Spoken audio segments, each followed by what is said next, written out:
Kapalit ni Sarah Geronimo. Usap-usapan ngayon sa industriya ng showbiz ang tila matinding kumpiyansa ni Vic Del Rosario Jr.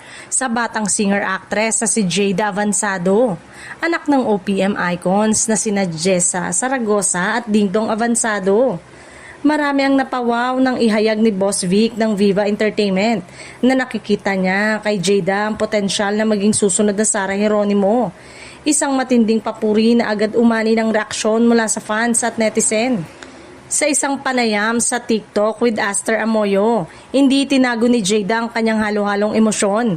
Ayon sa kanya, sobrang flattered at honored ngunit medyo nape-pressure daw siya. Sabay amin na hindi biro ang expectation na kaakibat ng paghahambing sa popstar royalty. Ibinahagi rin ng dalaga ang isang nakakakilig na kwento kung paano siya unang napansin ni Boss Vic. Ayon kay Jada, nag-abot pa umano ito ng sulat sa kanyang ama na may nakasulat na "Give her to me, I'll make her a star", na tila nagsilbing simula ng kanyang showbiz journey. Hindi rin matatawaran ang pasasalamat ni Jada kay Boss Vic dahil sa paghihintay nito hanggang sa maging handa siya sa pagpasok sa industriya.